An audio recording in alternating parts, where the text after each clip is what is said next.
Right. So last time we talked about nomenclature, and we're changing gears now going into aqueous solutions. And this is kind of the next step, right? We talked about stoichiometry already, doing grams. So going from grams to moles. And maybe I should even put like, right, grams of something A to moles of A to moles of B, for imagining just some simple chemical equation, and then to grams of B.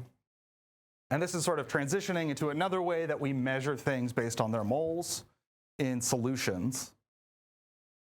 And that's where we're heading with this. And then eventually into acids and bases. And a lot of the chemistry that we do really takes place in aqueous solutions. So what is actually happening when something dissolves?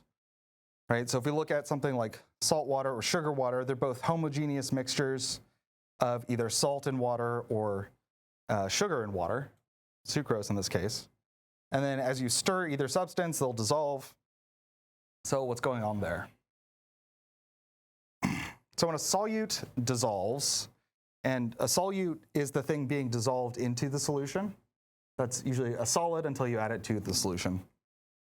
You've got these competing interactions, and there are solute-solute interactions. So if you add salt to water, the interactions between the salt, sodium, and chloride in that case. And then we also have solvent-solute interactions. So we're talking about water and salt here. So it's how the water is interacting with the sodium and the chlorine, or the chloride. And then there's also solvent-solvent interaction, so the water interacting with itself. And what happens when something dissolves is that the attraction between the solute and the solvent is strong enough that the solute dissolves. So it really is overcoming the solute-solute interactions. So if the solvent-solute interactions are large enough, then the solute-solute interactions fall apart. They, I guess to use a $10 word, they succumb to the power of the water. For a lot of things, this has to do with the way that water molecules are, specifically their polarity. So in every water molecule, there's an uneven distribution of electrons. And that makes one side of it partially negative, and that makes the other side partially positive. And because you have this difference in polarity, it can interact with either positively charged ions or negatively charged ions, or other things that have differences in polarity. Right? So differences or uneven sharing of electrons. In the case of sodium chloride, right, our water has a positive end and a negative end. The sodium ions are positively charged, the chlorine ions are negatively charged. And so the negative end of the water is pulling on the sodium, and the positive end of the water is pulling on the chloride. And those can end up, and well, we know that sodium chloride dissolves in water, so that interaction between the positive end of the water and the chloride, the negative end of the water and the sodium, is stronger than the interaction between the sodium and the chloride. And so once any of those atoms get pulled off, the positive or the negative sodium or chloride, they get surrounded because now the water can access it from all sides. And so it creates this ring or barrier, really a bubble of water molecules, all with their positive ends oriented towards, well, I guess these are the negative ends oriented towards the positive sodium. And then the negative or the positive ends oriented towards the negative chloride.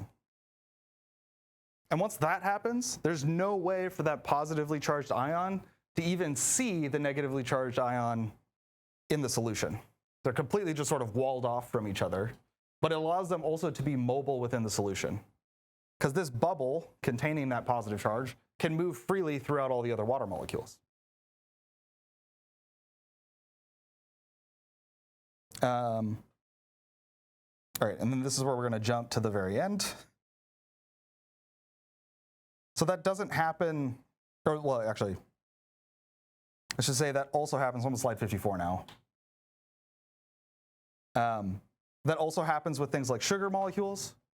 In this case, it's not that difference in polarity, but it's hydrogen bonds between water molecules, the hydrogens on the water molecules, and the oxygens on the sugar molecule. And that lets a lot of water molecules pull on the sugar at the same time, and you get the same sort of bubble that forms around it and walls it off from the other sugar molecules.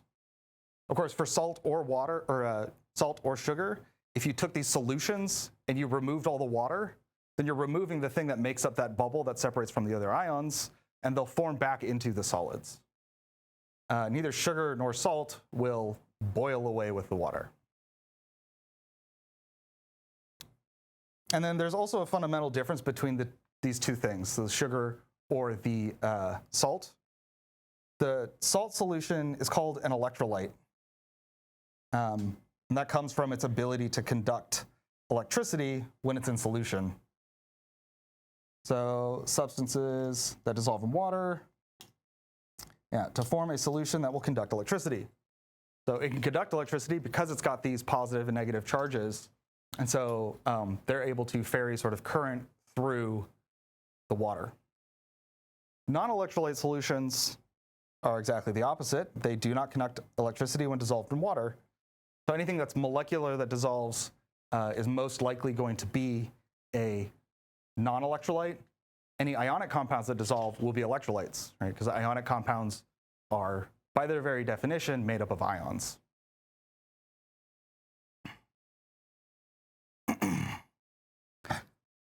And of course, as so many things are, this isn't just like a binary thing. There aren't just electrolytes and non-electrolytes. We can also have weak electrolytes that lie somewhere in the middle. And these are compounds that don't produce a lot of ions when they're dissolved.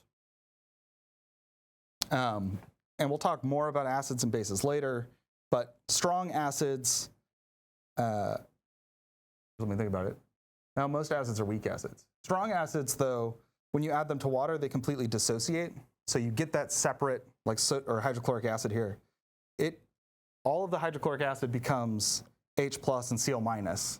There's no remaining HCl in the solution at all.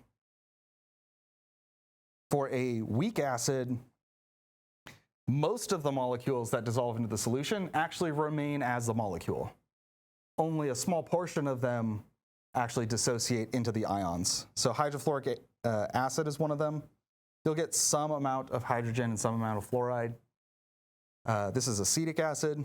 Again, will produce some amount of hydrogen and then some amount of acetate, which has a negative charge. So when defined as electrolytes, see, these are all out of order. The non-electrolyte solutions don't conduct electricity.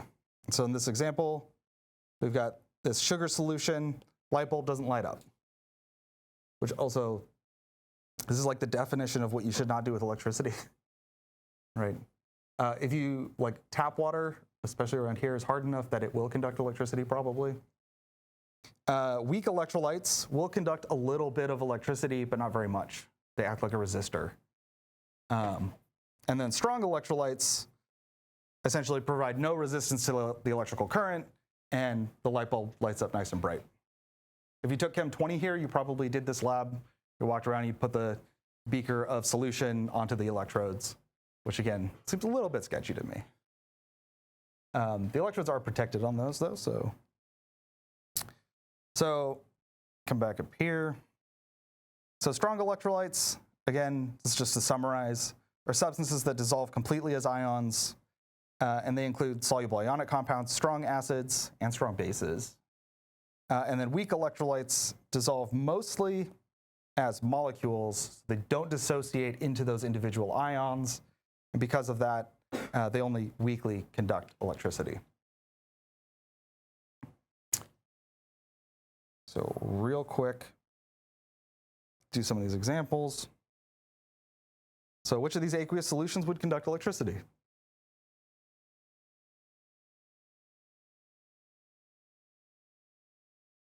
Potassium bromide?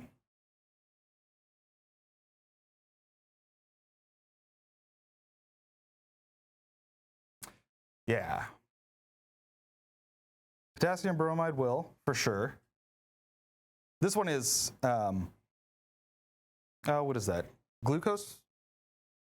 So glucose is a sugar, but it's not going to ionize.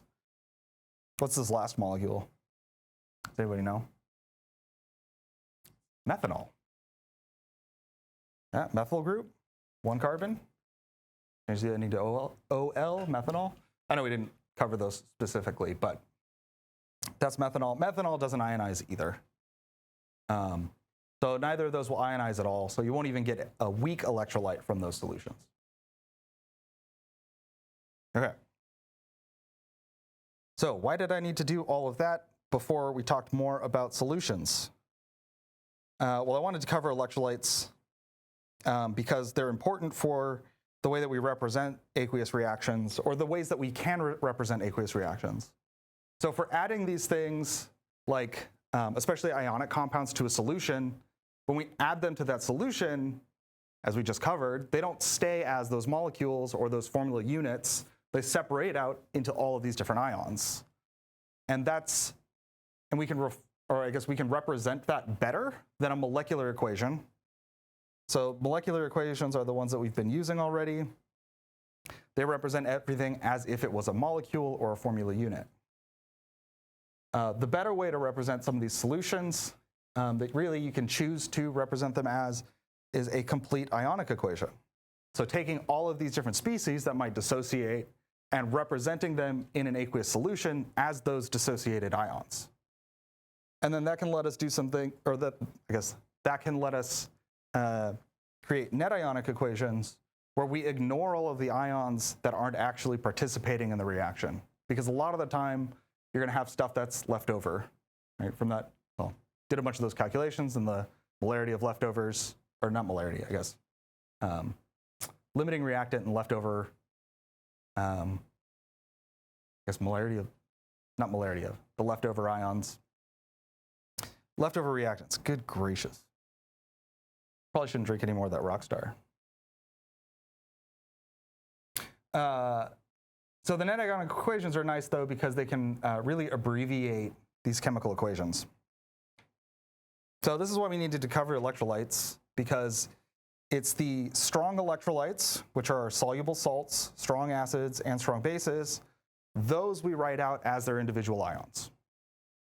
And that list is smaller than this other list, where anything that is, let's see, insoluble substances, weak electrolytes, non-electrolytes, will all be written as molecules. So when you go to write your complete ionic equation, things like solids, liquids, and gases, they stay in their molecular formula. Also, again, weak acids remain in their molecular form. In Chem 2, you'll talk about exactly how much of those weak electrolytes dissociates. But unfortunately, we won't get there.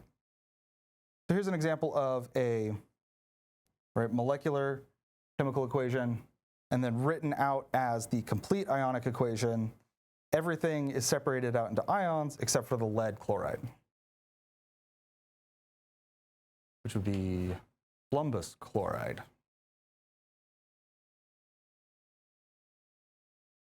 Right, so then the net ionic equation is where we take this and we say, well, what is actually going on here, and what can we leave out, because it doesn't really matter in the overall equation. And so what we do is we look at all of these ions, like the nitrate, like the potassium in our reactants, and say, oh, that's still potassium and that's still nitrate in the products. They're not actually doing anything, right? They don't come together to form this product. They're spectators. They're just watching. And so when we cut those out of the equation, we get our net ionic equation. And that's the simplest way to represent this reaction in a solution. What kind of reaction would this be? Before I answer your question. Precipitation reaction. Yeah. Quick on the draw. What's your question?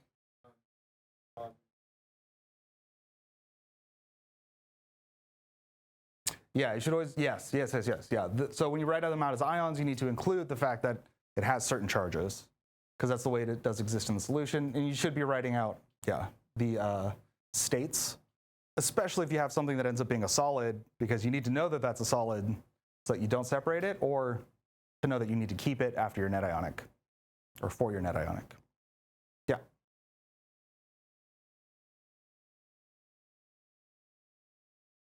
Oh, solubility rules? I'll have to look and see what the other instructors do in terms of solubility rules to check. My personal opinion is that's especially the qualitative solubility rules are really just a memorization thing. And while there are some things that you should memorize, solubility rules, I don't know how often I actually used those after undergrad, but I'll look, see what other professors do, so you can maintain that same standard when you go to Chem 2. Because those will actually be really useful in Chem 2. Do a lot of solubility stuff. Questions? Any other questions? Cool. Right, so if we wanted to write out the net ionic equation, well, complete and net ionic equation for this reaction, which of our species do not get separated into ions?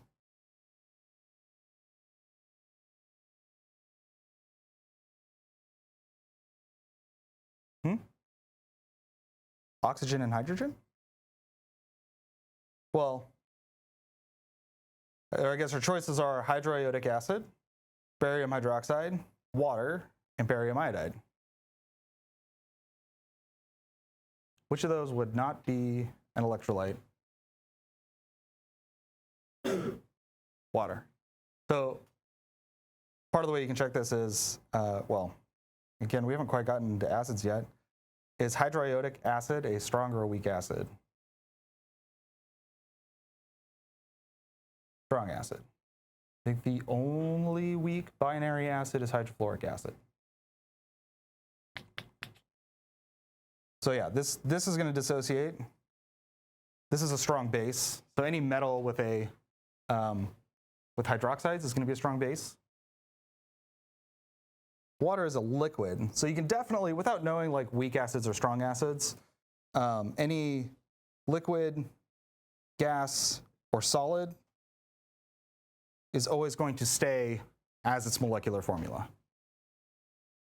The rest of these are aqueous, meaning they're dissolved in water. So barium iodide will also dissociate. So what would we're doing the complete ionic.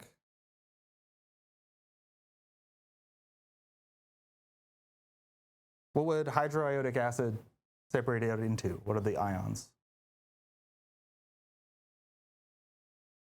Yeah. And we can keep the 2H plus 2I minus. And let me, aqueous. How about barium hydroxide? Ba2 plus? Yeah. And then we're going to get 2 hydroxides. So that'll be 2 OH minus. One reason that you want to do this and try and keep all of these, numbers of each ion and numbers of each group is that the complete ionic equation remains balanced. And then when you go to the net ionic equation, it's still balanced too. Otherwise, you might have to rebalance at the end. Now our H2O, that stays. So it'll be 2H2O, because that's a liquid. And then how about barium iodide?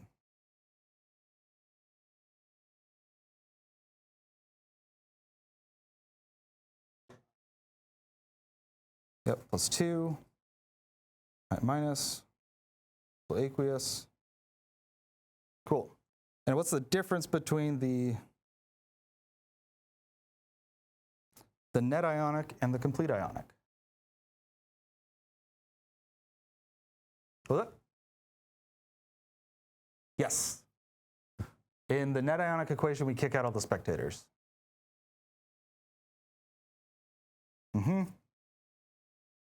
So yeah, if we look at between each side, you're essentially looking for what ions stay the same. What is not changing from reactants to products? And so we can start with, just to start on the left and do all of these, say, okay, does H plus stay the same? Well, we don't have H plus listed in the products, so we're going to keep that. We go to the I minus, so we got 2 iodides. And if we look at our products, we still have 2 iodides there. We'll switch colors. All right, so we can cross those out. And then is barium stays the same? Yep. Barium stays the same. Does hydroxide stay the same? No. So we keep that also. So our net ionic equation will be 2H plus 2H plus aqueous plus 2OH minus aqueous reacts to form 2H2O liquid. And then we'd want to simplify this, right? If there's 2 of everything, then we don't need to write 2 of everything. The simplest is just H plus OH minus is H2O.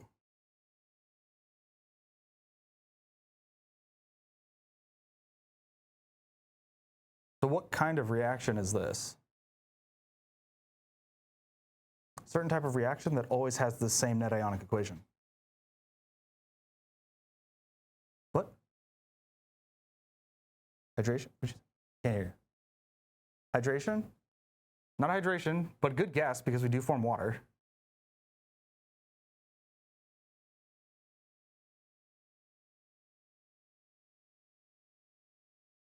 Another good guess because we're taking 2 things and reacting them to form 1. So what, I guess, class of reaction is this? So before we had a precipitation reaction.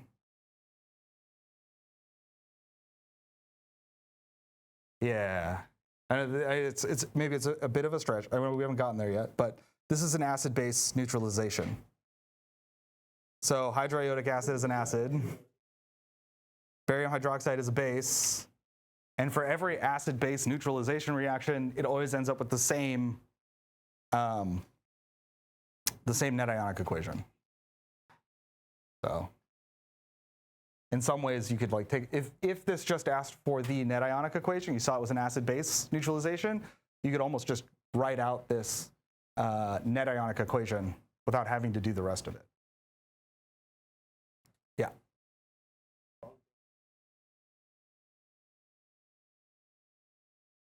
Won't be separated?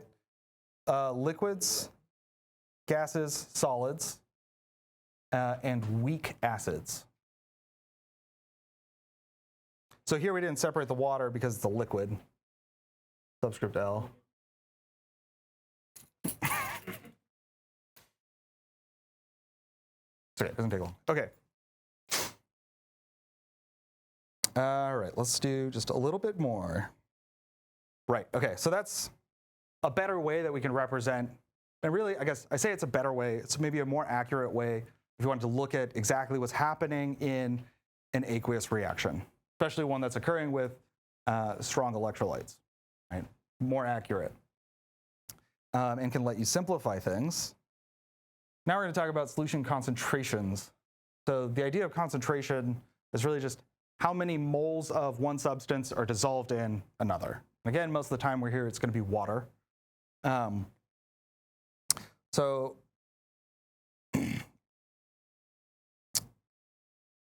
again, we've got a homogeneous mixture of 2 substances, like salt and water. It's called a solution, but it's not super useful to just say that, hey, this is a solution of salt and water, because it is inherently a mixture.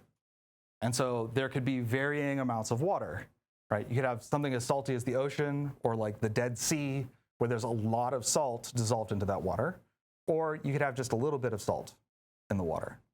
So we need ways to describe exactly or quantitatively how much of a substance, a solute, is dissolved in a solvent. So the solvent is the one that's present in greater amounts. And actually, when it comes to water,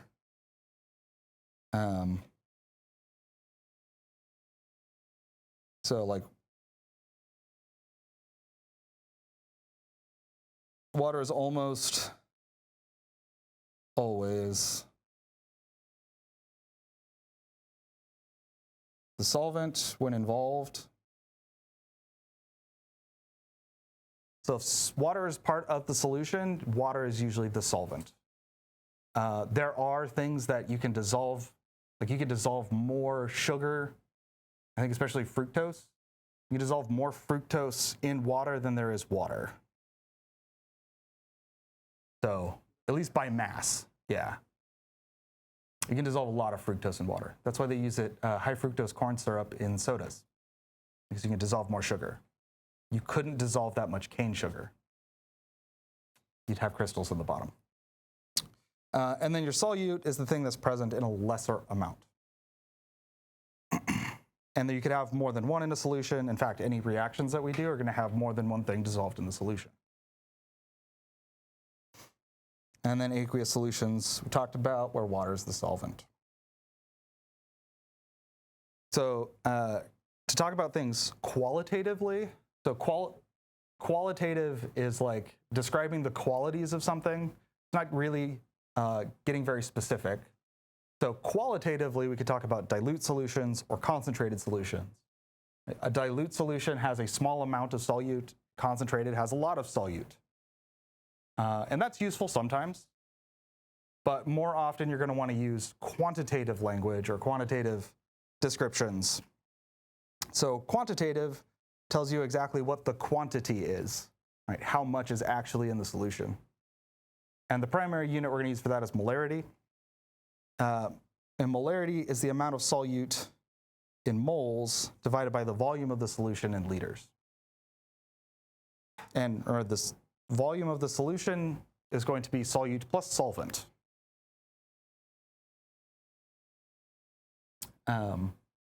This definition is really, really, really, really handy to know, because a lot of times you'll be given things, you'll be given concentrations in molarity, but it's almost more useful to use them in moles per liter, because then it's more visible that it is a conversion factor between the two. So if you want to convert from moles to liters and you knew the molarity of a solution, you could do that with molarity.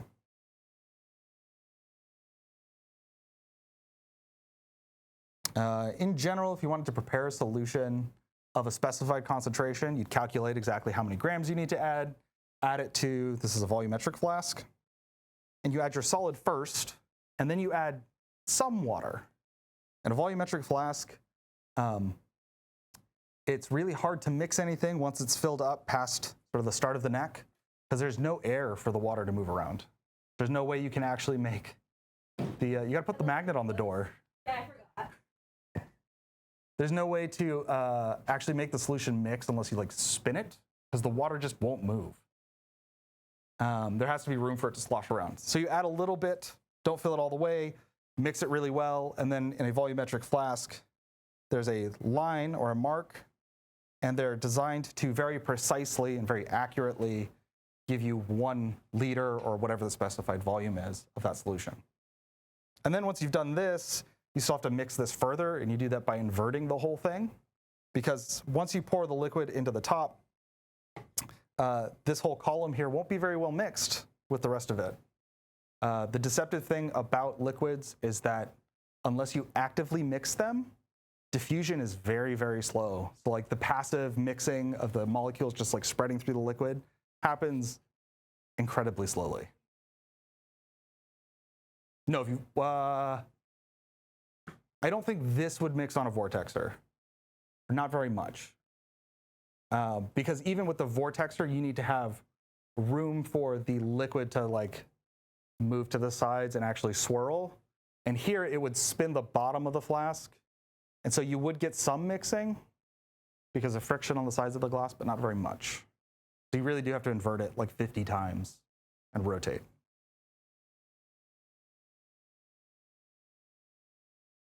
All right, so let's do this one last thing, and then I'll let you guys get to the lab exam early. So how many moles of solute are required to make 3 liters of a 2-molar solution?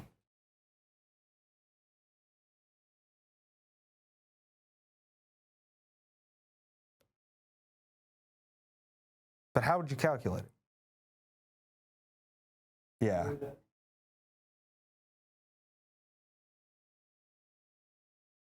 Yeah, so a 2-molar solution, I'll write it this way. So you take our 2 molar, and that's the same thing as 2.0 moles per 1 liter.